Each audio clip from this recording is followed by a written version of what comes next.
Hi, Arnie Gundersen here. We've had a surprise walk-in visitor here to Fairewinds in Burlington. His name is Matt Noyes, and he's an assistant professor at the School of Business Administration at Meiji University. We're glad to have him here today. He's a very knowledgeable American with a Japanese perspective on what's happening in Japan today. It's nice to say. I'm very happy to be here. Fairewinds has been a crucial source of information for me over the last few years and really invaluable. And so it's a really tremendous pleasure to be here. When I woke up on March 11th, the accident was already underway. It happened at 2 in the afternoon in Japan, which was in the middle of the night in America. So I woke up, and at 8 we knew there was a big earthquake. And by 9, there was comment that the State Department was involved in getting batteries. And when I heard that, I knew the very first day that there was going to be a meltdown. And the reason is that these huge pumps that cool the plant can't run on batteries. And that told me that the cooling pumps were wiped out, and the secondary source of cooling the plant, all these remote battery-operated valves and things like that, were running out of power. I told Maggie, I said, I'm going to devote today to staying on top of this. We had New York Times call and Washington Post call and Wall Street Journal call and all that stuff.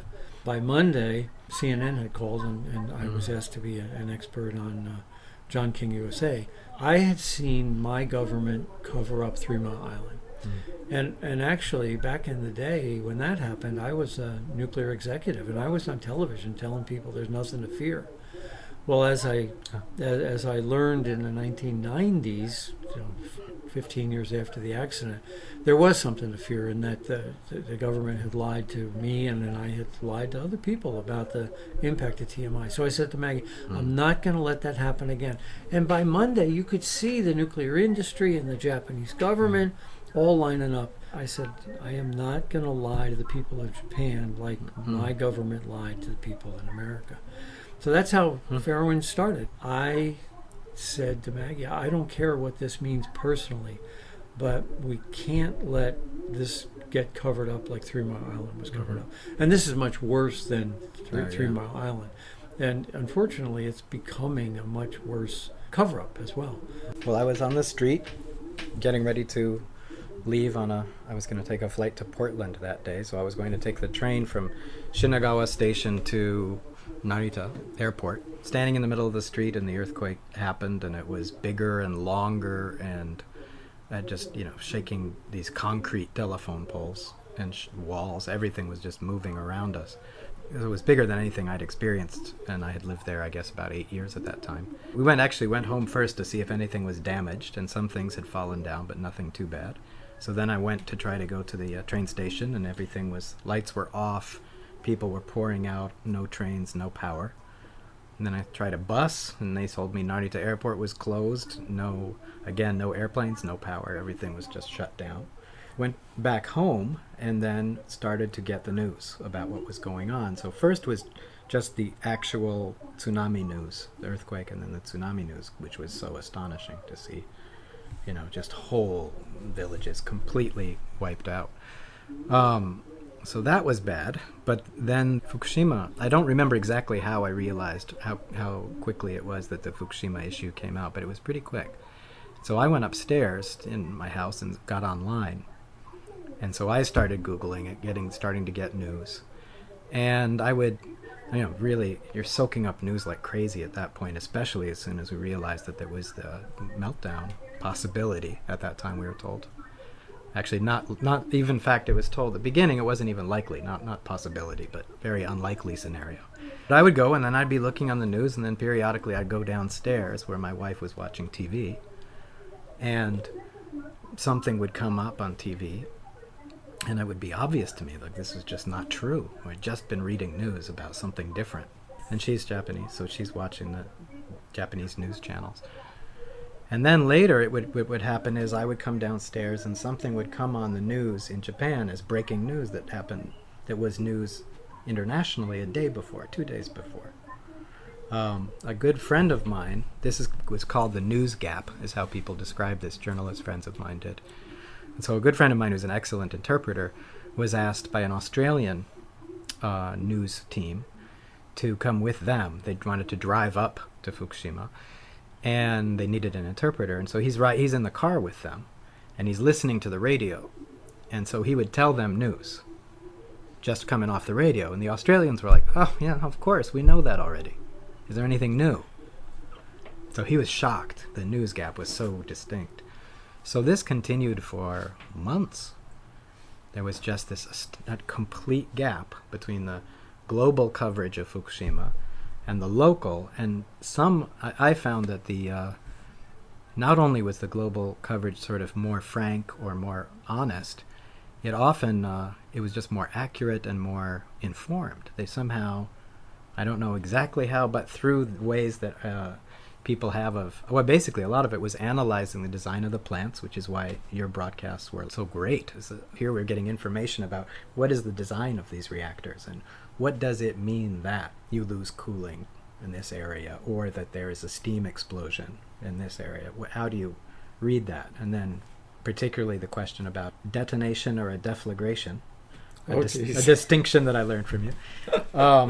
All of that information was coming from outside Japan and not from inside Japan at all. While you were doing those broadcasts, the Japanese government was telling people that things were, they didn't say stable, but they said, of course, there was nothing to be afraid of, there's nothing to be worried about, there was a very unlikely that there would be a meltdown.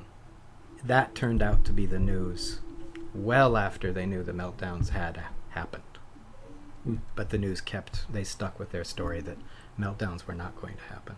That was really one of those things that's sort of shocking and offensive. Japan had a long-standing anti-nuclear movement. So there are a lot of people who immediately recognized what was going on, and and their reaction, of course, was to be completely offended by this and outraged by what was going on.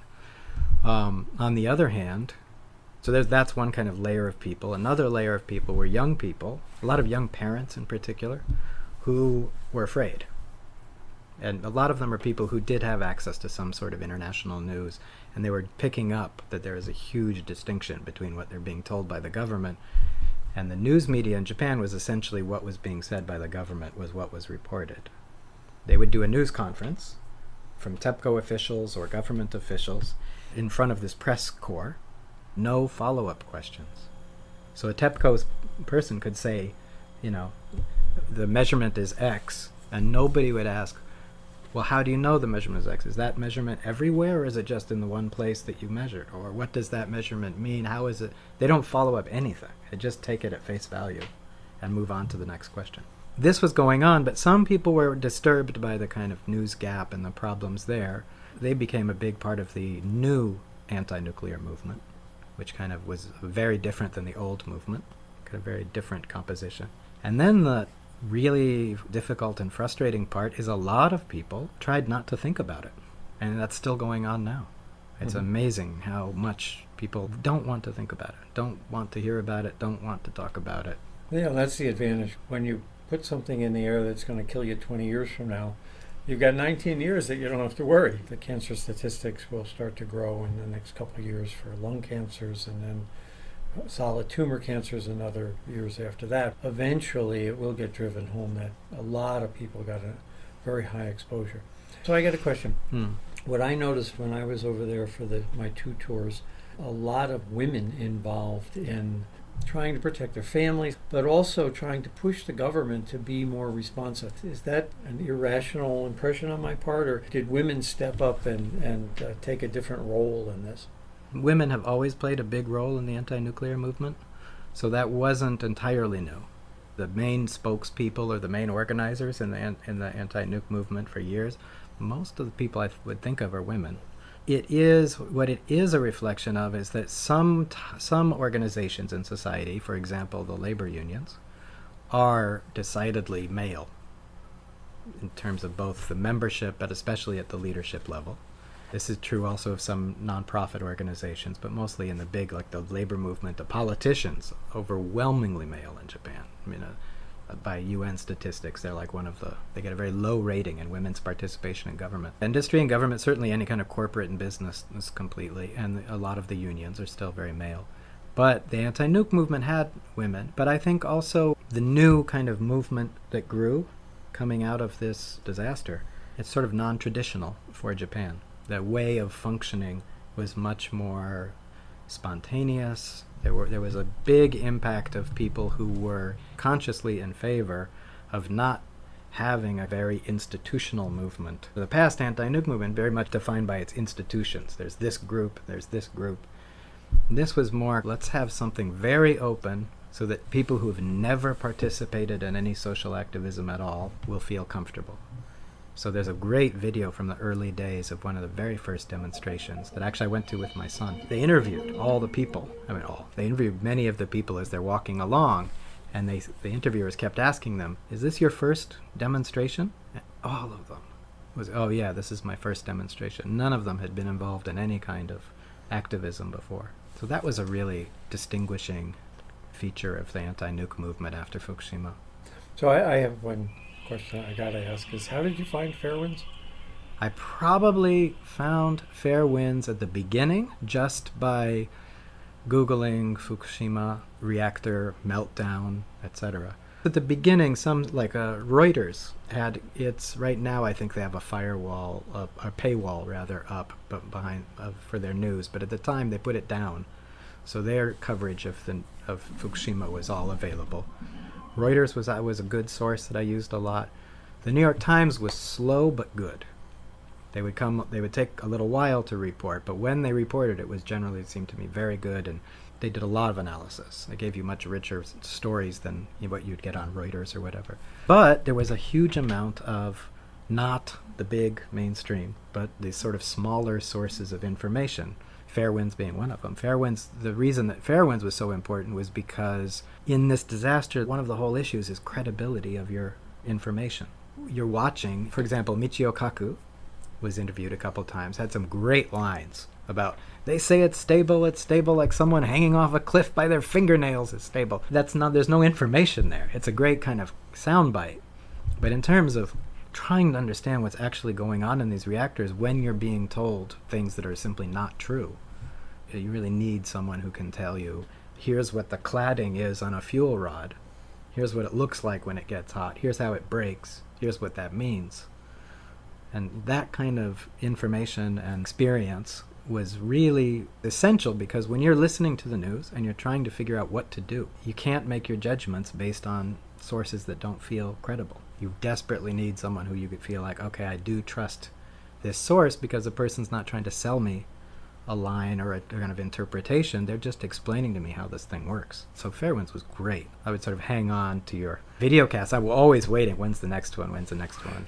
One other source I should mention that I use today, I check it on my phone all the time, is enenews.com, I guess it is. From the beginning, did an incredible job of gathering all these news sources, including Fairewinds. Yeah. ENE is one I watch a couple times a day, so yeah, they're very good. And the other one is Informable. Let's fast forward now. You got a plant that's nowhere near stable and likely to remain a problem, God knows how big a problem, but a problem for years to come. The Abe regime has just won the Olympics. Can you talk a little bit about the politics behind the Olympics in Tokyo and what your opinion of that is? Well, the push for the Olympics has been going on for a long time. It was the pet before project. Fukushima, yeah? Oh, yeah, before Fukushima. It was the pet project of Ishihara Shintaro, who was the former governor of Tokyo, who was a leading extreme right-winger in Japanese politics. He was really the voice for belligerence with China, for getting territorial disputes. In fact, he's the one who provoked the whole battle that's going on with China now about those islands in the sea, because he was going to buy them. He was going to have the Tokyo government buy the islands from their owner, some guy who had a title. So he provoked this huge political crisis because he wanted to see Japan be more nationalistic, more aggressive. The Olympics are a pet project of his from the beginning, to put Tokyo on a world stage. There are huge development projects involved in holding the Olympics. New stadiums get built, which means quantities of money going to the contractors, which are the historical base of support for their party, for the right-wing parties. There's just a lot in there, patronage, etc., that can happen. And it's just political capital, and it's for the nationalists, it seems like a very positive thing. So then there's the accident, so they continue pushing. And the problem is that right after the accident, there was a big push to... There were kind of two things happening. One thing was a push to help the people of Tohoku, of northern Japan, after the tsunami. So this was a great thing and totally reasonable. It's a huge disaster. Tons of people have lost their lives, and homes and livelihoods have been wiped out. On the other hand, what happened was a separation where people would talk about the tidal wave and not about the nuclear disaster. So they talk about, this is terrible, we have to help people, but they wouldn't. That conversation didn't include helping the people who were forced out because of Fukushima, or helping all of us who were potentially exposed to contamination. So there was a separation of those issues. The Olympics became part of this. Let's go Japan, we can do it, strong Japan, we can recover. This is a sign for people of the kind of recovery of Japan. It's a morale boost, it's all of that, and yet it's based on, again, this denial of the reality. The timing was unbelievable to me. That it would happen now, they would get the vote now, right on the heels of the exposure almost every day of new hotspots, new leaks, new higher readings than ever recorded before. All of that is happening right in the lead up to the Olympics. I was surprised. The Abe regime just got voted in with majorities in both houses, and an economic turnaround under Abe. So he's feeling pretty good. Now he's also been awarded the Olympics. Does the average Japanese realize that what he's been telling them about the radiation fallout in Tokyo and in Japan in general is wrong? Or do they, again, just not want to worry about the details? I don't know if I'm in a position to say what the average Japanese person thinks, but sort of two things. I think on the one hand, there are people who just don't want to know and don't want to hear about it. And so if they hear anything that sounds good, that's enough. I'll hold on to that part. So there are a lot of people for whom the Olympics is, they'll be like, oh, good, he said it's okay. In 7 years, it'll be fine. I don't need to hear anymore. That takes care of my concern. On the other hand, it came out in the paper right after he spoke that there was a question in the paper, did he lie or was it just a mistake? Because he claimed that the radiation, the contamination in the sea was limited to, I think, 3.5 kilometers around the plant in the ocean. Nobody believes this. And nobody has said this, actually. No credible people have even claimed that this was true. So this was just something that he kind of, I don't know where he got it, that he threw in as to the Olympic Committee, saying it's not that bad. The water, it's a little contamination in the ocean right near the plant. It's contained. That's been their line, is it's contained. They've said that it's in cold shutdown. I don't think they've even said that it has changed from that status. No, which is astonishing, right? We put a video together back at the end of 2011 about that issue of cold shutdown. And the example was George Bush on the carrier deck saying, mission accomplished. Yeah. That's exactly. The mission is not accomplished at Fukushima, and it won't be for 10 or 20 years. And I just pray that there's no big earthquake now. So that the tank farm is all held together with plastic pipe. Yeah. So the tanks are weak enough, but the plastic pipe is going to snap if there's a big earthquake. And then, of course, the wall that they built along the water is now pooling water behind it. So the seismic characteristics of the buildings are different. So if there's a big earthquake, we don't know how those buildings are going to react.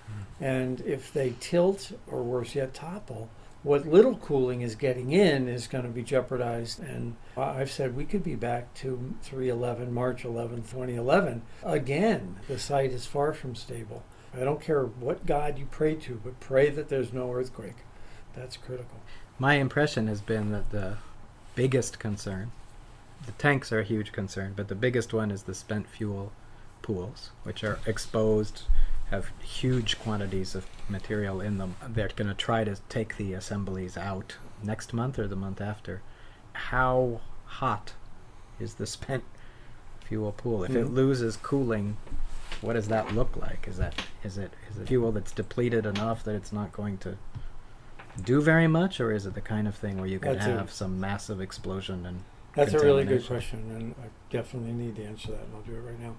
The fuel pool at Unit 4 is the most critical fuel pool because they have an entire nuclear core out of the reactor and in that pool that's still relatively hot. It's been out now for 3 years. And you have to cool a nuclear core in water for 5 years before it's cool enough to be air-cooled. A lot of what we call decay heat is gone. The issues of the pool evaporating over a day are no longer with us. Back when the accident happened, you could evaporate off all of the water in the pool in a day or 2 or 3 because there was enough decay heat. Now we're 3 years out. So the evaporation from the pool probably would take a month. There's still enough heat to do it. But in a month, human beings can do a lot, assuming the fuel pool retains its integrity. So my big issue is if there's a big earthquake and the pool cracks, we still are in jeopardy of that fuel getting hot enough to burn in air. It will take longer to burn in air, which gives people the opportunity to correct it, but still they're not out of the woods yet. We have another 2 years to go before we're completely out of the woods. The other problem, though, is moving the fuel. The fuel is like cigarettes in a cigarette pack. If you pull the cigarette straight out of the pack, it doesn't break. But if you pull the cigarette out at an angle, or if the pack is distorted by you're squeezing it or something, you're going to snap the cigarette. Just like that in a nuclear fuel rod. These racks have moved. They've been distorted because of the earthquake, and there's junk that fell on top of them and distorted the tops. So as they pull the fuel, if they pull too hard, some of these bundles are going to snap.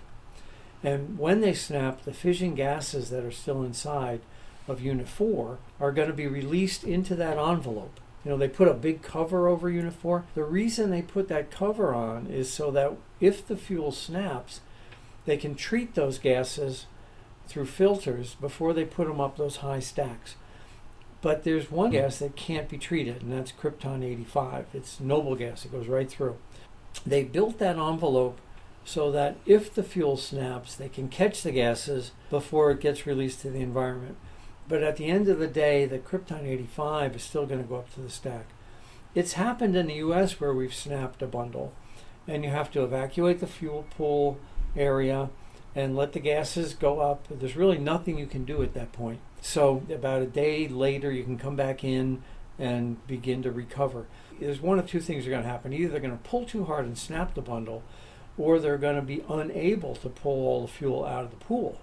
The other part of the problem is that the Unit 4 fuel pool has 200 bundles of brand new fuel.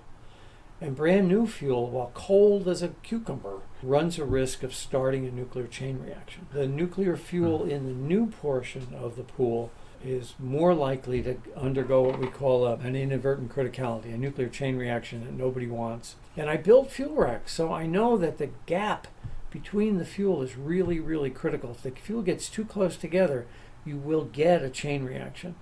And that's not something you want to happen in a fuel pool. Well, as they're pulling this fuel out, they have to be very, very cautious that they don't get the fuel too close together. That's a weakness of this Mark I design. The fuel pool is up in the air and it's unprotected.